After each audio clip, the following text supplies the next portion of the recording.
Tuhan ada di akhirat, di dalam surga, juga akan bawa jiwa manusia yang tertawan dosa dengan melepaskan mereka dari perihal-perihal duniawi yang dianggap sebagai rintangan baginya. MTT Inspiration. Embun pagi. Jangan kejar validasi orang, kejar versi terbaik dari dirimu sendiri. Semoga kita selalu sehat yang bersyukur. Amin ya mujibah sailin. MTT cover Bayu Bukateja. Jangan mencemari bait Allah. Fungsi bait Allah adalah tempat orang percaya berkumpul untuk berdoa, memuji dan menyembah Tuhan, serta mendengarkan kebenaran firman Tuhan. Tempat di mana kita menjumpai dan dijumpai Tuhan. Itulah yang menjadi alasan mengapa ia menindak tegas setiap orang yang menyalahgunakan bait Allah tersebut. Suatu ketika ia melihat bahwa bait Allah tampak kotor karena digunakan oleh orang-orang untuk berjual beli. Bait Allah yang seharusnya dijaga dan dirawat supaya tetap bersih dan rapi malah dirusak dan dikotori. Ironisnya, para imam besar dan ahli-ahli Taurat yang tahu kebenaran firman Tuhan malah membiarkan dan mengizinkan orang-orang berjualan di bait Allah, dan kemungkinan besar mereka juga mendapatkan jasa dari praktek-praktek jual beli ini. Bukan hanya itu, mereka juga berusaha untuk membinasakan dia. Mereka membencinya dan berusaha menyingkirkan dia karena takut kehilangan pamor di mata orang banyak. Tubuh kita adalah bait Allah. Karena itu, kita harus menjaga dan memeliharanya supaya tetap berkenan di hadapan Tuhan. Persembahkan tubuhmu sebagai persembahan yang hidup dan berkenan kepadanya. MTT cover Purwoto, Jakarta.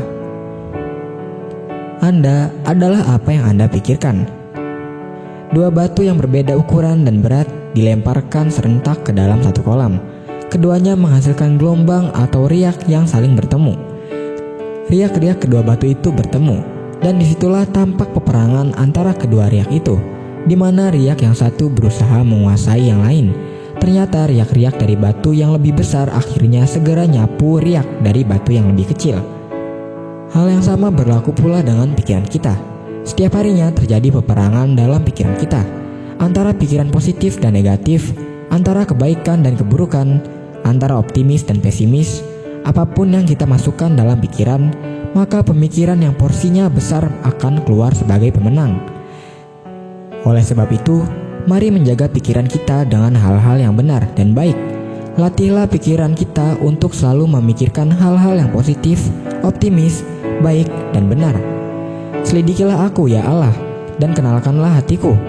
Ujilah aku dan kenallah pikiran-pikiranku. Lihatlah, apakah jalanku serong, dan tuntunlah aku di jalan yang kekal. MTT cover Budi, Cirebon. Setiap tetesan peluh. Setiap tetesan peluh akan selalu mendapatkan imbalannya. Setiap kerja keras yang kita lakukan pasti layak mendapatkan upahnya. Tetaplah bersyukur atas berkat yang Tuhan beri, berapapun itu. Sekalipun kamu harus menangis, menangislah di dalam Tuhan. Dan pengharapan tidak mengecewakan, karena kasih Allah telah dicurahkan di dalam hati kita oleh Roh Kudus yang telah dikaruniakan kepada kita. MTT cover Cipto, Purwokerto. Firman Tuhan. Sebab Engkaulah harapanku, ya Tuhan, kepercayaanku sejak masa muda, ya Allah. Kepadamulah aku bertopang mulai dari kandungan. Engkau telah mengeluarkan aku dari perut ibuku. Engkau yang selalu kupuji-puji. MTT cover Sulaiman, Cirebon.